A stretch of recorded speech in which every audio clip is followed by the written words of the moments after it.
I'm going to tell you something that happened 3 months ago.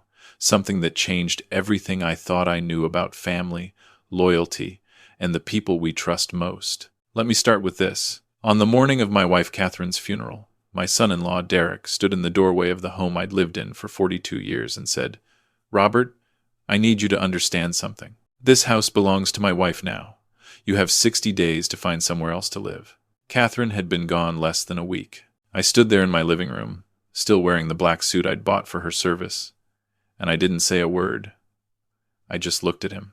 Derek was 38, worked in commercial real estate development, and had been married to my daughter Jennifer for 6 years. He'd always been polite to my face. Never warm, but polite. The kind of son-in-law who shook your hand firmly at Christmas and asked how you were doing without really listening to the answer. But that morning, there was something different in his eyes. Something cold and certain. Jennifer was standing behind him in the hallway. My daughter, my only child. She wouldn't look at me. She was staring at the floor, her arms crossed. And when I tried to catch her eye, she turned away. That's when I knew this wasn't just Derek talking. This was both of them. Catherine and I had built this house together in 1983.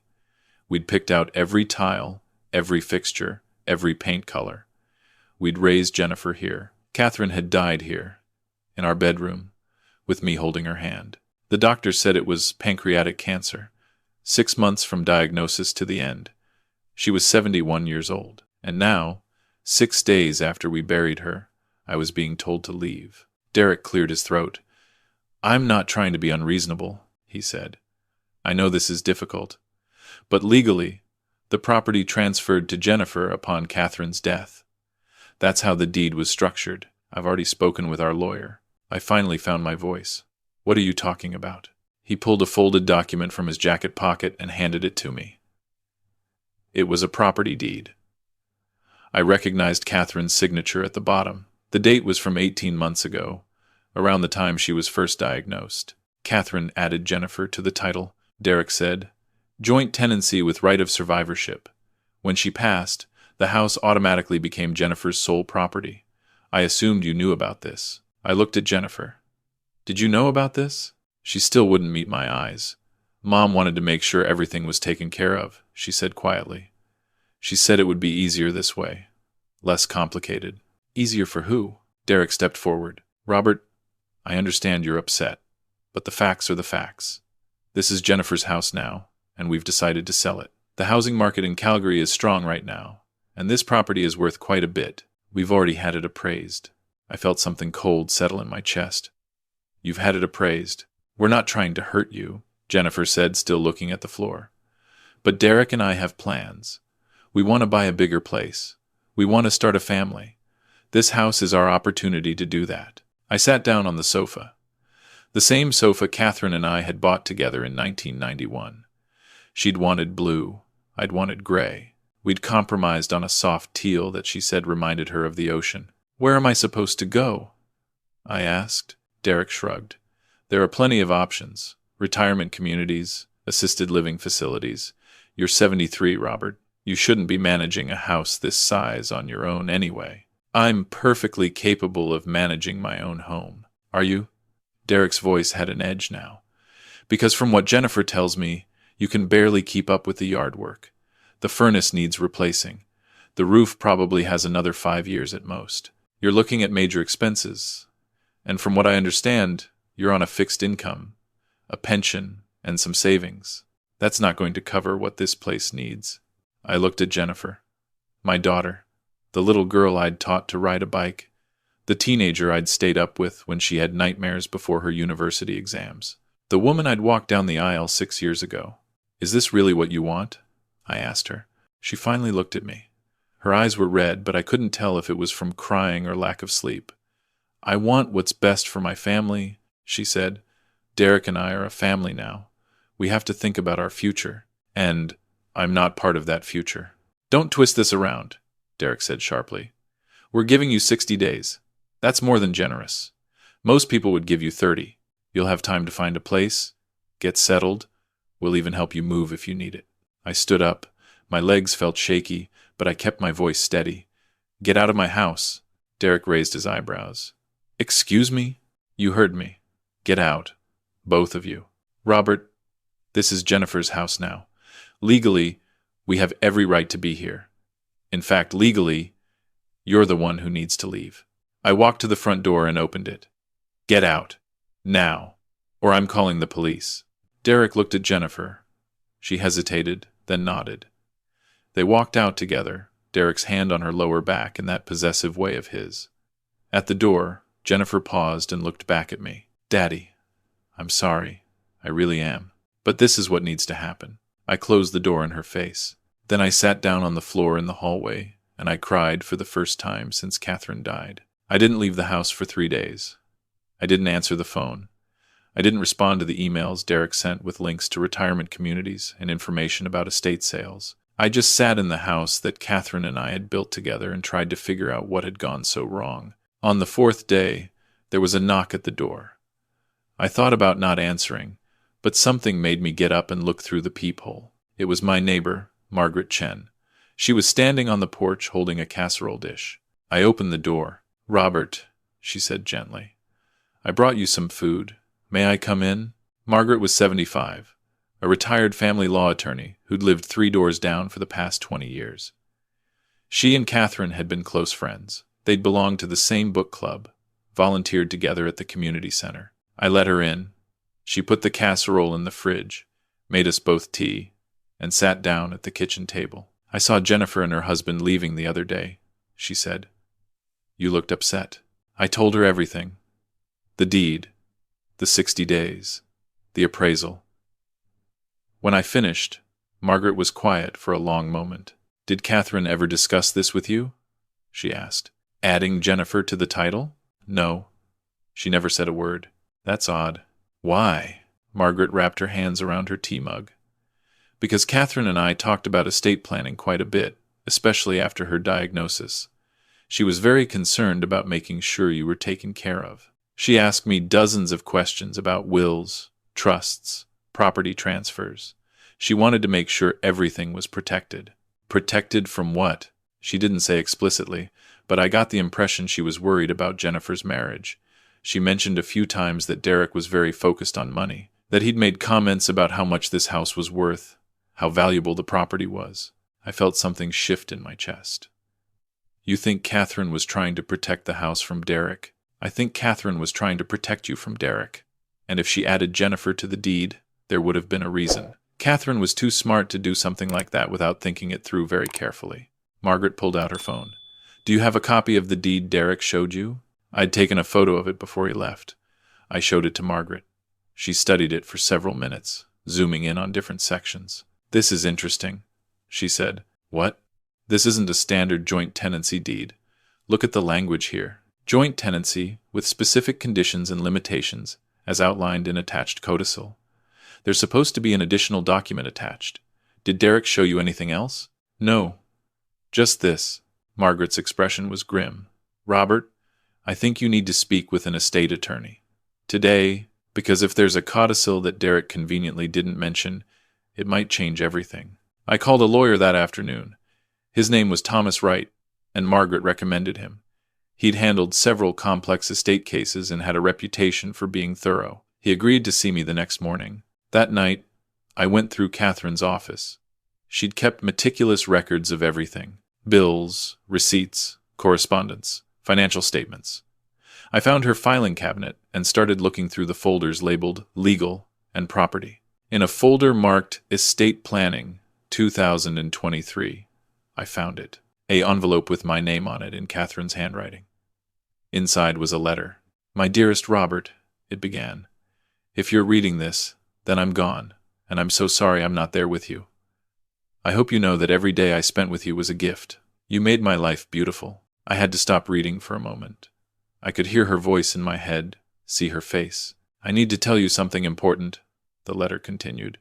I've made arrangements for the house. I added Jennifer to the title, but I did it with very specific protections. There is a codicil document that outlines the terms. The house cannot be sold while you're still living unless you give explicit written consent. Jennifer has partial ownership, but you have the legal right to remain in the home for the rest of your life. All expenses related to the property will be covered by a trust I established using the life insurance money. You don't need to worry about furnace repairs or roof replacements or property taxes. It's all taken care of. My hands were shaking. I did this because I was worried about Derek, Catherine wrote.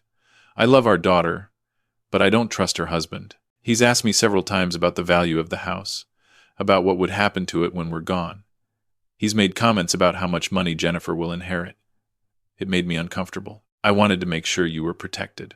The letter went on to explain that Catherine had worked with an estate attorney to create a trust and draft a codicil that would prevent anyone from forcing me out of the house. She'd kept it quiet because she didn't want to create tension with Jennifer. She'd hoped Derek would never find out the full terms. The original deed and codicil are with my attorney, James Morrison, the letter concluded. His contact information is at the bottom of this page. If anyone tries to take the house from you, call him immediately. He has instructions to protect you and enforce the terms of the trust. I love you, Robert. You were the best husband I could have asked for. Please don't let anyone take away the home we built together. With all my love, Catherine. I sat in her office for a long time, holding that letter. Then I called James Morrison. He answered on the second ring. When I explained who I was, there was a pause. Mr. Henshaw, he said, I've been expecting your call. I'm so sorry for your loss. Catherine was a remarkable woman. She left me a letter, I said. About the house. Yes, she told me you'd find it eventually. Can you come to my office tomorrow? We need to discuss the situation. I met with James Morrison the next morning. His office was downtown, on the 15th floor of a glass tower with a view of the Bow River. He was in his early 60s, with silver hair and kind eyes. He pulled out a thick file with Catherine's name on it. Your wife came to see me about 2 years ago, he said. She'd been diagnosed with cancer, and she wanted to make sure all her affairs were in order. She was particularly concerned about protecting you and the house. He opened the file and showed me the documents. The original deed with the codicil attached, the trust documents, instructions for how the life insurance money was to be managed. The deed that your son-in-law showed you was incomplete, James said. He either didn't know about the codicil, or he chose not to mention it. But the terms are clear. Jennifer has partial ownership of the property, but you have the right to remain in the home for the rest of your natural life. The house cannot be sold without your explicit written consent while you're living. After your death, full ownership transfers to Jennifer. Can Derek force me out? Absolutely not. If he tries, he'll be in violation of the codicil, and Jennifer could lose her ownership rights entirely. Catherine was very specific about that. Any attempt to circumvent the terms of the agreement would result in the property being sold and the proceeds donated to charity. I leaned back in my chair. She really thought of everything. She did. And there's more. The trust she established contains approximately $450,000 from her life insurance policy. The trust is designed to cover all expenses related to the house. Property taxes, insurance, repairs, maintenance, utilities, everything. The trust will pay out a monthly stipend to cover these costs for the rest of your life. You don't have to worry about furnace replacements or roof repairs or any of the concerns your son-in-law mentioned. Derek said I couldn't afford to maintain the house. Derek was either misinformed or deliberately misleading you. You're financially secure, Mr. Henshaw. Catherine made sure of that. I felt something loosen in my chest. Relief, maybe. Or anger. Or both. What do I do now? James pulled out a business card. I'm going to send a formal letter to your daughter and son-in-law explaining the legal situation. I'll include copies of the codicil and trust documents. I'll make it clear that any further attempts to force you from the property will be considered harassment and could result in legal action. I'll also note that any attempt to contest the codicil will trigger the forfeiture clause. Will that be enough? It should be. Most people back down when they realize they don't have a legal leg to stand on. But if they continue to cause problems, we have options. Restraining orders, harassment charges, civil suits. Catherine gave us every tool we need to protect you. I left James Morrison's office feeling like I could breathe again for the first time in a week. 2 days later, Derek called me. His voice was tight. We received a letter from your lawyer, he said. That's good.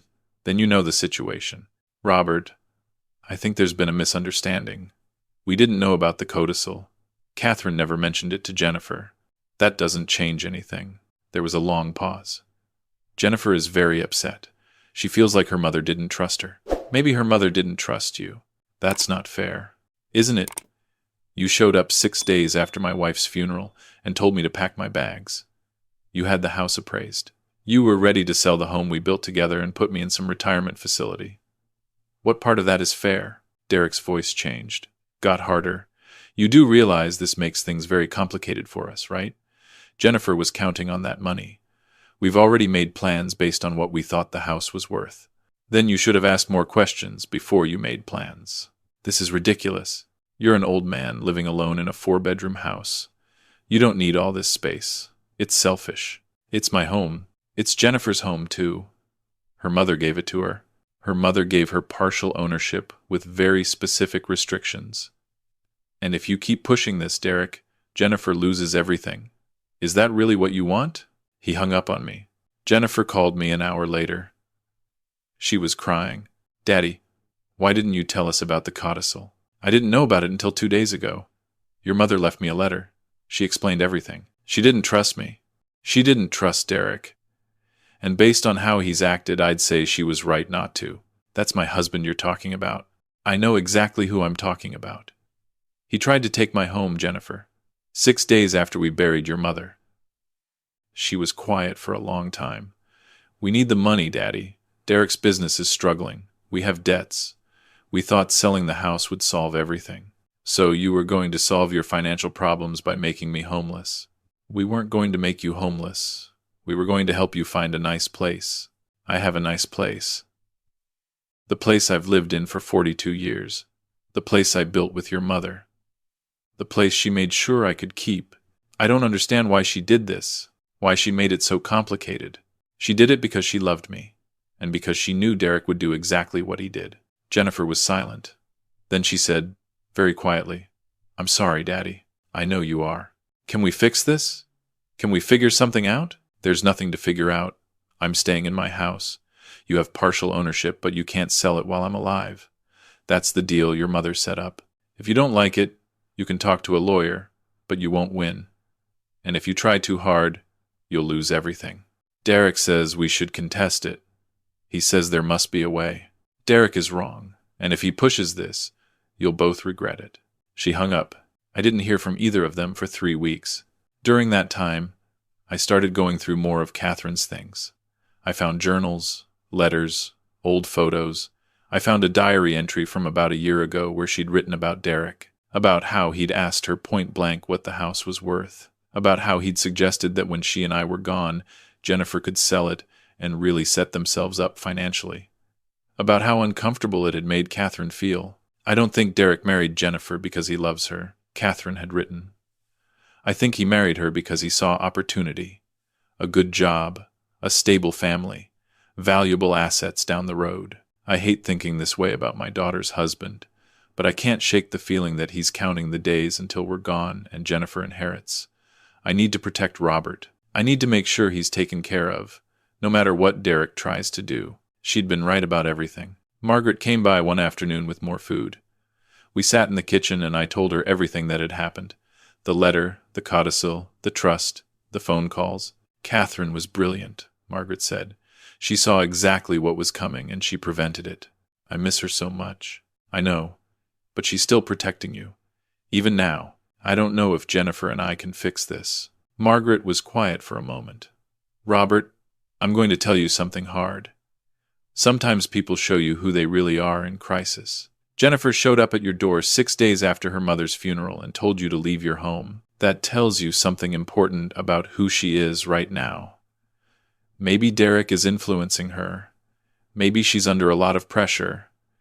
But she made a choice. She chose her husband's agenda over her father's well-being. She's my daughter, I know, and I hope she comes to her senses. But in the meantime, you need to protect yourself. Catherine knew that. That's why she set things up the way she did. 2 months went by. I settled into a routine. The trust paid all the bills just like James Morrison said it would. I hired someone to help with the yard work and maintenance.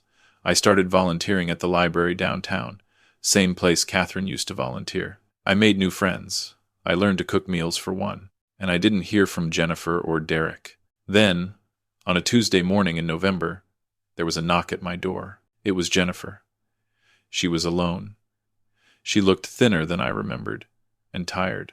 "Can I come in?" she asked. I let her in, made her tea. We sat at the kitchen table. "Derek and I are getting divorced," she said. I didn't say anything. "I found out he's been having an affair, for almost a year, with a woman from his office. He said it didn't mean anything, but I don't believe him. I think he's been lying to me about a lot of things. I'm sorry. I've been thinking about what happened. After Mom died, how Derek pushed me to get you out of the house. How angry he got when he found out about the codicil. How he wanted to contest it, to find a way around it." She looked down at her tea. "Mom knew, didn't she? She knew what kind of person Derek was." "Yes, and I didn't want to see it. You loved him." "I thought I did.